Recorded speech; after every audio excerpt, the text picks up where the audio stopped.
This Civic Media podcast is sponsored by UW Organ and Tissue Donation. Organ donations are desperately needed, and now is the right time to become an organ donor. Talk to your family. Get the dot. Save lives. Go to heroicdeed.com. This is your WXCO Daily News Roundup for Bull Falls Radio, 98.9 FM and 1230 AM in Wausau. For WXCO News, I'm Brittany Merlot. Tomorrow is the election for the new chair of the Democratic National Committee. West Dems Chair Ben Wickler is one of the frontrunners. The other names at the top of the list are Minnesota Democratic Chair Ken Martin and former Maryland Governor Martin O'Malley. Wickler has endorsements from a handful of Democratic governors. That could take him over the top if the representatives in their states followed their lead. And Wisconsin State Superintendent Dr. Jill Underly issued a statement yesterday regarding executive orders from the White House that impact K-12 education. Melissa Kay has more. Dr. Underly said schools will follow state and federal law and serve all kids and families. They will continue to reject any federal directives that threaten the well-being and rights of the communities they serve. Dr. Underly stated, quote, "Our communities need unity, not division and hate. Our teachers deserve respect and support for the decisions they make daily in the best interests of kids and families. Wisconsin schools need a partner in the federal government that supports and funds local educational opportunities," end quote. The White House executive order states that the Trump administration will enforce the law to ensure that recipients of federal funds providing K-12 education comply with all applicable laws prohibiting discrimination in various contexts and protecting parental rights. And a Wausau man is facing multiple drug charges after police found over 700 grams of meth on him. The Wausau Police Department says its Community Resource Unit received information back in December regarding a drug trafficking residence on the southwest side of Wausau. During the investigation, investigators learned that 31-year-old Wausau man Tyler Briggs was bringing a large amount of methamphetamine into Wausau on Wednesday. Police located Briggs and took him into custody outside of a local establishment on West Thomas Street. During the arrest, investigators found 1.6 pounds of methamphetamine in a backpack Briggs was carrying, and Briggs is scheduled to appear in court today. Ho-Chunk Nation President John Greendeer issued an executive order waiving the fee for tribal members to acquire identification cards. This begins on February 3rd. Melissa Kay has more. President Greendeer stated in his executive order that this is in response to the Trump administration prioritizing a policy focused on the mass deportation of unauthorized immigrants and the identity verification concerns among members of the Ho-Chunk Nation. The Heritage Preservation Department Enrollment Division will maintain the responsibility to ensure validity and safety of ID processing and disbursement. All tribal IDs paid for after January 20th are eligible for reimbursement. Tribal members and their first-line descendants will also be reimbursed for all costs associated with securing a U.S. passport. Ho-Chunk Nation President John Greendeer. It's my belief that a U.S. passport will serve as the most valid form of United States identification. He stated that they are working with Homeland Security and U.S. Customs and Border Patrol to collaborate to create a tribally enhanced identification card. A charge of terrorist threats was dismissed yesterday against 19-year-old Caden Snakowitz. The Menasha man is accused of setting fire to U.S. Congressman Glenn Grothman's Fond du Lac office earlier this month. Lisa Hale has the details.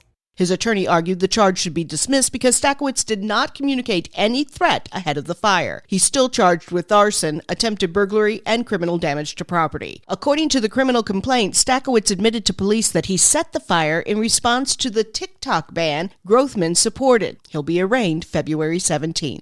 And Governor Evers was in Wausau yesterday touring the women's community, which is one of numerous Wisconsin Victims of Crime Act agencies that depend on financial assistance from the state and federal government. In Evers' budget proposal, he directed $66 million to support those VOCA organizations. When it's dry and windy, the risk of wildfires increases. And while January may not be peak wildfire season in Wisconsin, a line starting at the top of Door County and the northern edge of Brown County, stretching across the state and south toward the Illinois border, has been classified as a moderate fire risk by the DNR. Now, usually the ground would be covered in snow, but these warmer days and the second driest January on record make the conditions prime to spark a fire. And the cause can come from a cigarette or a motor. Believe it or not, there's been several fires this week in northeast Wisconsin. 12 acres burned in Swamico. It was a grass fire between Highway 172 and Interstate 41. The cause? A vehicle crash. And there was also a brush fire in Calumet County on Wednesday morning. And a recent report from WICCI says that northern parts of the state are projected to warm, particularly winter nights, and much more than southern Wisconsin. Climate models predict that the number of skiable days will continue to decline, and that the ski season is projected to be reduced from 5 to approximately 3 months. So with warmer nights and more freezing rain and rain events, research shows snowmaking and other adaptation techniques can improve the quality of downhill skiing operations. And Granite Peak has recently made substantial investments in its snowmaking capabilities, as all runs now have snowmaking guns. But changes could be coming to Rib Mountain State Park. The Greater Wausau Prosperity Partnership is working with the DNR to develop a trail network concept plan. The plan will be consistent with the park's property master plan, and the trail network plan includes concepts for a multi-use community path, a shared use trail, hiking trail refinements, bike optimized trail, ski area expansion, and snowmobile trail realignment. You can provide your feedback on the plan through March 2nd on the Rib Mountain State Park webpage. The Wisconsin Department of Natural Resources is reminding residents to exercise caution when using rec vehicles in dangerous winter conditions. The DNR says that there have already been 2 fatal UTV crashes and 1 fatal snowmobile crash this year, 2 of which occurred on frozen bodies of water. Officials are reminding riders that ice is never completely safe in any conditions, and you should check with local organizations for updated information and bring proper clothing and equipment. And you can help brighten February for Wisconsin veterans, but you've got to get on it today. Savannah Tomei-Olsen explains how. If you'd like to send Valentines to veterans, today is the deadline to get them in the mail. For the 3rd year, the Wisconsin Department of Veterans Affairs is hosting this program where people can send Valentines to show their appreciation to veterans for their service. They'll then be distributed to vets across the state. Last year, people sent 28,000 Valentines to Wisconsin veterans. That's so many that just organizing them all for distribution is a big effort. And these cards weren't just from people in the Badger State. They were from all over the country. They'll be given out at the veterans' homes in Chippewa Falls, King, and Union. And for the first time this year, they'll also be given to the folks at the Veterans Housing and Recovery Program locations in Chippewa Falls, Green Bay, and Union Grove.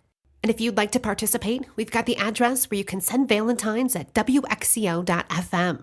They ask, please don't include any candy or treats. And a Wisconsin state trooper saved a bald eagle found in the middle of the interstate. It happened in La Crosse County on I-90. The state trooper stopped traffic to get the eagle off the road. Along with the help of another driver, they managed to get the eagle to a local humane society for treatment. I'm Brittany Merlot for WXCO. The Packers lose a defensive coach. Hi, I'm Mike Clemens with sports. Packers linebacker and run defense coordinator Anthony Campanelli is leaving Green Bay to become defensive coordinator of the Jacksonville Jaguars. Campanelli asked what's one of the biggest things he's learned as an NFL assistant coach. Everybody has a different personality. I think that's part of being a coach is understanding that you don't coach everybody the exact same way. It just doesn't work that way. On offense, former Vikings quarterback Sean Mannion expected to become Jordan Love's quarterback coach. Tom Clements retired last week. NBA, the Bucks in San Antonio to take on the Spurs. Damian Lillard named to the All-Star team as a reserve. Lillard talked about missing out on a chance to meet former UFC boxing champ Conor McGregor at the Jazz game the other night. I didn't even know he was there. That's what was crazy. It's like we came back in here after the game and they was talking about it and I didn't even see him. And I'm a big Conor McGregor fan too, so I would have had some questions for him. That's the Bucks' Damian Lillard. With sports, I'm Mike Clemens. On your entertainment beat, I'm Pete Schwaba. Well, the murder weapon was never recovered, and there were no eyewitnesses, but most people still think O.J. did it, including O.J. According to Simpson's doctor, Simpson took the truth to his grave. Why is there yet another docuseries about this horribly tragic true crime story? Because obviously people can't get enough of it. American Manhunt, O.J. Simpson, is a new 4-part docuseries featuring interviews with police, lawyers who were on the case, Simpson's agent, and Ron Goldman's sister, Kim. American Manhunt is available on Netflix. Speaking of Netflix, as we often do, when launching a new talk show, it's important to somehow make it unique and give it an identity separate from other talk shows. Comedian John Mulaney will host a talker on the streamer that has been the home to many of his stand-up comedy specials. Not many details have been released, and that is on purpose, according to Mulaney, who says this was the perfect match because he never wanted to do a talk show, and Netflix was getting out of the talk show game. I'm officially curious. 36 years ago, if you went to see the movie When Harry Met Sally, you got to see Meg Ryan proving that a woman can fake a really good time without the man knowing. If you read between the lines, you will probably remember the iconic scene set in an NYC deli. The famous commercial is being recreated for the Super Bowl, which is pretty cool,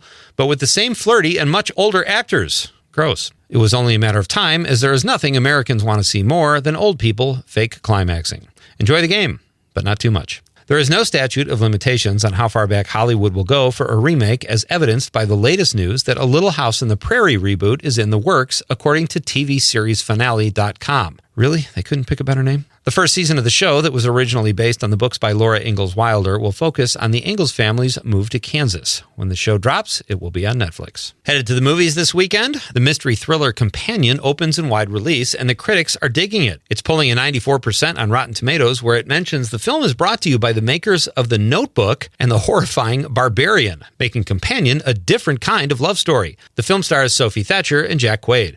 If you're looking to keep the kids occupied, check out the film Dogman. Dogman follows a police canine officer and his human partner who are injured on the job. To save their lives, the surgeons make them one, like in the same man-dog body. Like he could tell himself to roll over, or housebreak himself, or catch his own frisbee. It might sound a little science fiction-y, but it's a bona fide kids movie rated PG and pulling a 70% on Rotten Tomatoes. If that's not convincing enough, the caption on the poster reads, "Part dog, part man, all hero." They sound like a very good boy. Let's go to the movies. For more showbiz fun, tune in to Nightlight with me, Pete Schwaba, weeknights from 6 to 8 p.m. on the Civic Media Radio Network. I'm meteorologist Brandon Bormans. No record warmth today, but still not a bad day. Mostly sunny skies with highs in the upper 30s. For tonight, mostly cloudy with a low near 17. On Saturday, more clouds than sun, cooler, a high near 30, a bit breezy as well, and then snow likely Saturday night. Currently, it's 24 degrees.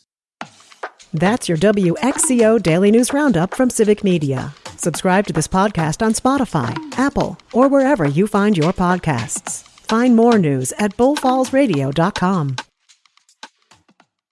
The national news cycle never stops, but it can be hard to find news about your local community. Civic Media is dedicated to providing quality local and state news coverage across Wisconsin. With the Civic Media app, you can get notifications about local stories that matter to you and your community. Find the free Civic Media app in your phone's app store and choose notifications from the menu to tell us what kind of news you want to hear about.